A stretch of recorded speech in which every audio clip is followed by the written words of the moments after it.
హోంమంత్రిగా ప్రమాణ స్వీకారం చేసిన తర్వాత మొట్టమొదటిసారిగా ఈరోజు విశాఖపట్నంలో పోలీస్ డిపార్ట్మెంట్ వాళ్ళతోని కలెక్టర్ గారితోని కూడా ఎక్స్క్లూజివ్గా పోలీస్ డిపార్ట్మెంట్ వాళ్ళతో ఒక మీటింగ్ ఏర్పాటు చేసుకోవడం జరిగింది. ఈ మీటింగ్లో కమిషనర్ ఆఫ్ పోలీస్, కలెక్టర్ గారు, అదేవిధంగా డీసీపీలు, ఏసీపీలు, కొంతమంది సిఐలు షార్ట్ టైంలో నేను వాళ్ళకి చెప్పడం జరిగింది. వాళ్ళందరూ కూడా రావడం జరిగింది. ఎస్పెషల్లీ ఈరోజు లా అండ్ ఆర్డర్ విషయంలోని కానీ, అదేవిధంగా గాంజా స్మగ్లింగ్ విషయంలో కానీ, డ్రగ్స్ విషయంలో కానీ వైజాగ్ పోలీసులు తీసుకుంటున్న చర్యల గురించి, అదేవిధంగా రాబోయే కాలంలో వాళ్ళు తీసుకోబోయే చర్యల గురించి, అట్ ద సేమ్ టైం పోలీసుల కష్టాల గురించి కూడా తెలుసుకోవడానికి ఈరోజు ఒక మీటింగ్ పెట్టుకోవడం జరిగింది. ఈ మీటింగ్లో చాలా విషయాలు మేమందరం కూడా చర్చించుకోవడం జరిగింది. అయితే విషయం ఏంటంటే, ఈ 5 సంవత్సరాల కాలంలో ఆంధ్రప్రదేశ్ అన్నది గంజాయి హబ్గా మారిపోయిందన్న సంగతి మనందరికీ కూడా తెలిసింది. డ్రగ్స్ హబ్గా మారిపోయిందన్న సంగతి మనందరికీ కూడా తెలిసింది. ఎందుకంటే హోమ్ మినిస్టర్ అన్న వ్యక్తి ఉన్నారో లేదో తెలియదు. ఏ రోజు కూడా గంజాయి గురించి కానీ, డ్రగ్స్ గురించి కానీ ఒక రివ్యూ చేసిన సందర్భం రాలేదు. ఏ రోజు హోమ్ మినిస్టర్ పక్కన పెడితే కనీసం ముఖ్యమంత్రి కూడా ఏ రోజు కూడా ఇంత రేంజ్లో క్రైమ్ రేట్ పెరిగిపోతున్నా, గంజాయి స్మగ్లింగ్లు, అదేవిధంగా డ్రగ్స్ సరఫరా విపరీతంగా పెరిగిపోతున్నా జగన్మోహన్ రెడ్డి కూడా ఏ రోజు కూడా దీని మీద ఒక చర్యలు తీసుకున్న సందర్భం కూడా మనకు కనిపించలేదు.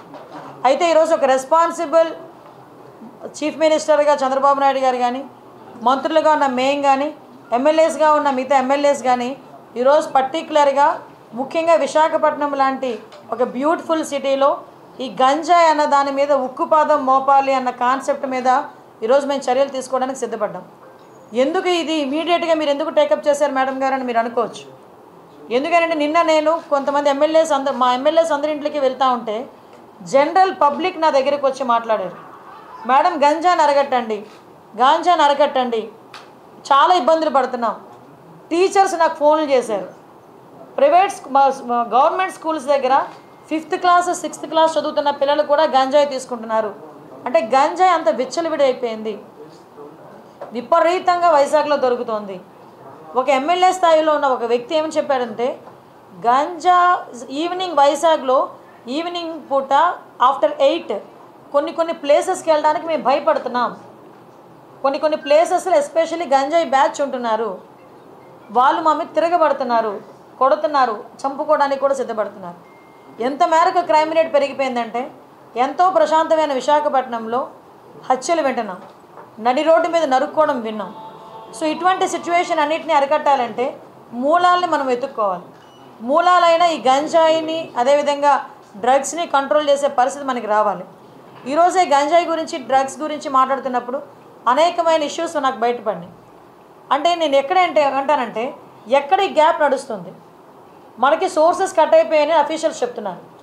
సోర్సెస్ కట్ అయిపోయినా కూడా రోజు రోజుకి ఎందుకు ఈ డ్రగ్స్ కేసెస్ కానీ, గంజాయి కేసెస్ కానీ పెరుగుతున్నాయి? మీకు తెలుసా, ఈరోజు వాళ్ళు ఇచ్చిన రిపోర్ట్ ప్రకారం చూస్తే 1252 మంది ఈ రోజుకి జైల్లో ఉన్నారు. డ్రగ్స్ మన గంజాయి కేసులో పట్టుబడిన వాళ్ళు ఆంధ్రప్రదేశ్లోనే మొట్టమొదటిగా.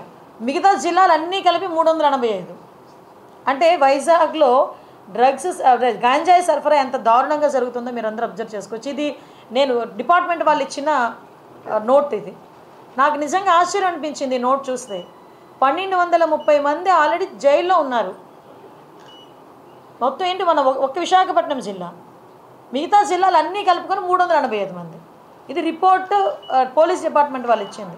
అంటే ఎంత మేరకు మనకి ఇక్కడ గంజాయి అన్నది సరఫరా అవుతుందో తెలుసు.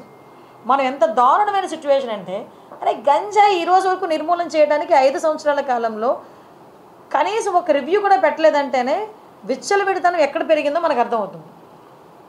ఆఖరికి వైఎస్ఆర్సీపీ నాయకులు కూడా గంజాయిలు అమ్ముకోవడంలోని, గంజాయి వ్యాపారంలోని ఇన్వాల్వ్ అయిపోయారు. కాబట్టి వాళ్ళు అసలు దీని మీద కనీసం దృష్టి పెట్టలే.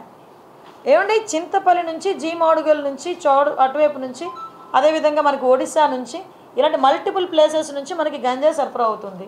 మనకి ఎన్ని చెక్ పోస్టులు ఉన్నాయండి అని డిపార్ట్మెంట్ వాళ్ళని అడిగితే 3 చెక్ పోస్టులు ఉన్నాయని చెప్పి, 3 చెక్ పోస్టులు ఉన్నాయి. ఎందుకు రాదండి లోపలికి?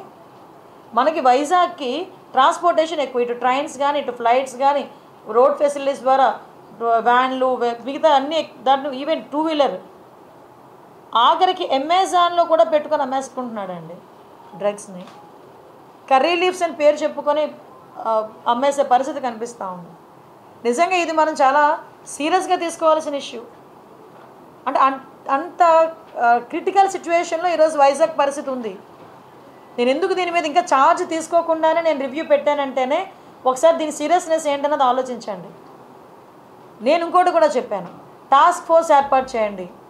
ఈ రోజు నుంచే టుడే ఆన్వర్డ్స్ ఆఫ్టర్ 8:39 గుంపులుగా పిల్లలు ఎవరైనా ఉన్నా, గంజాయిలు తీసుకుంటున్నట్టుగా రోడ్డు పక్కన ఉన్న చీకట్లో ఉన్నా మీకు నచ్చిన పని చేయండి అని పోలీసుల వాళ్ళకి నేను క్లియర్ ఇన్స్ట్రక్షన్ ఇచ్చాను.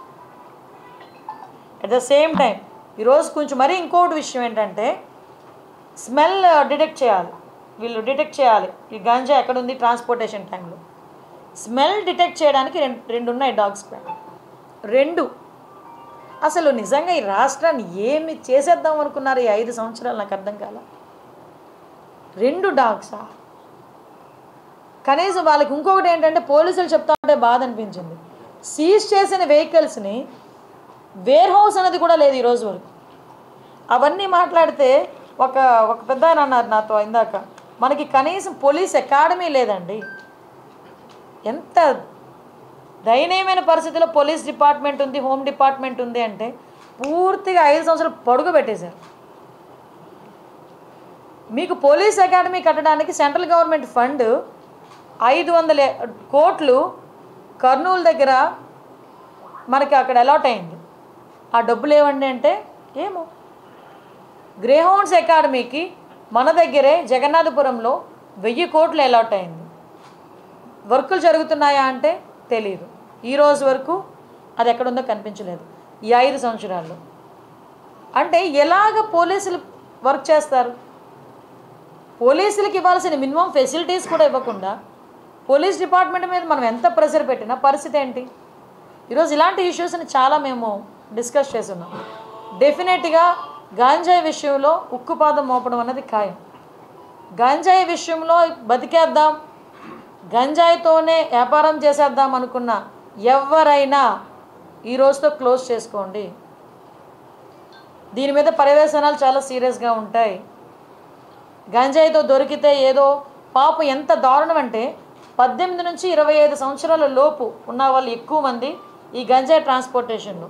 వాళ్ళు చెప్తూ ఉంటే బాధ అనిపిస్తుంది. ఒకరోజు నేను అక్కడ కూడా ఒకసారి సెంట్రల్ జైలు కూడా ఒకసారి వెళ్ళి చూస్తాను. ఒకసారి వెళ్ళి అక్కడ కడుపుతో ఉన్నవాళ్ళు ప్రెగ్నెంట్ లేడీస్, చిన్న పిల్లలు, వాళ్ళందరూ కూడా ఈరోజు 1200 మంది జైల్లో ఉన్నారంటే ఏంటి దాని పరిస్థితి ఏంటి? అంటే ఇన్ని సంవత్సరాలు, ఈ 5 సంవత్సరాలు విశాఖపట్నాన్ని రాజధాని చేసేస్తాను మాట్లాడి ఏందయ్యా రాజధాని చేసామంటే గంజాయికి రాజధాని చేశారు, డ్రగ్స్కి రాజధాని చేశారు. రోడ్డు మీదకి వెళ్తూ ఉంటే భయం వేస్తుంది.